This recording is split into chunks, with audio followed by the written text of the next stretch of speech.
Gran Despertar.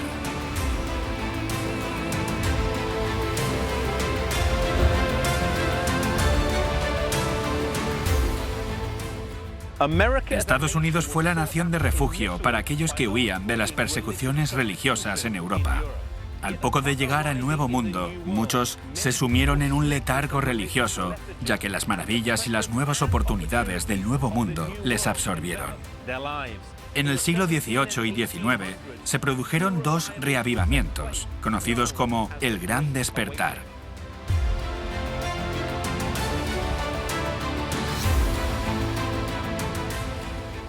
Un personaje destacado en el primer gran reavivamiento fue George Whitefield.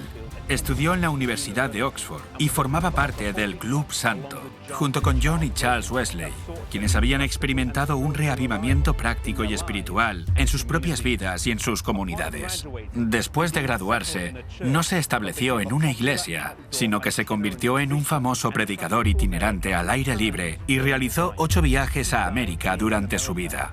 Murió en América y su tumba se encuentra aquí, en esta iglesia en Newburyport, Massachusetts. En la década de 1740, es probable que de todo el reino en Inglaterra, Whitefield fuera el inglés más famoso en Estados Unidos. Sus predicaciones cautivaban a grandes y vibrantes multitudes. De norte a sur de la costa este, produjo un reavivamiento en todas las denominaciones, particularmente entre los baptistas. Es el primer predicador que se dirige a los esclavos en el sur. Esta es la primera vez que los afroamericanos abrazan el cristianismo en masa. Este primer gran reavivamiento produjo una multiplicación de nuevas iglesias y un mayor respeto y cooperación entre las diferentes denominaciones.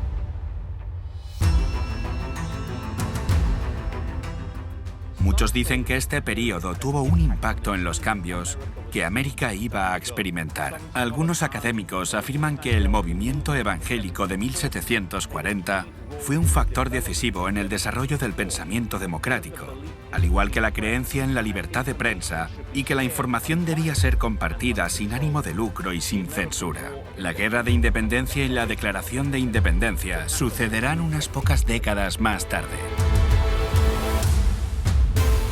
El segundo gran reavivamiento comenzó alrededor de 1800 y continuó hasta la década de 1830. Un nombre que se encuentra asociado con este reavivamiento en Norteamérica es Charles Finney.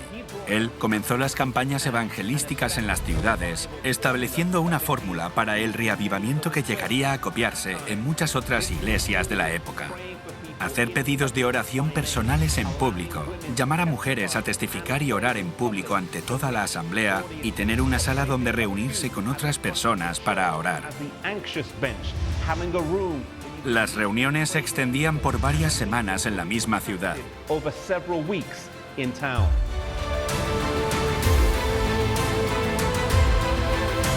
En pequeñas capillas a lo largo y ancho de la costa este, así como en las grandes ciudades, se efectuó un reavivamiento. Hay un punto de inflexión importante cuando el movimiento pasa de tener repercusión únicamente en las élites con una buena educación a influir también en las clases pobres menos educadas. Este reavivamiento alimentó otros movimientos de reforma, tales como el movimiento para la temperancia, la abolición de la esclavitud y los derechos de las mujeres. La sociedad se conmueve y el Evangelio se propaga. Dios está utilizando al pastor ordenado para compartir el Evangelio y llevar a cabo un reavivamiento.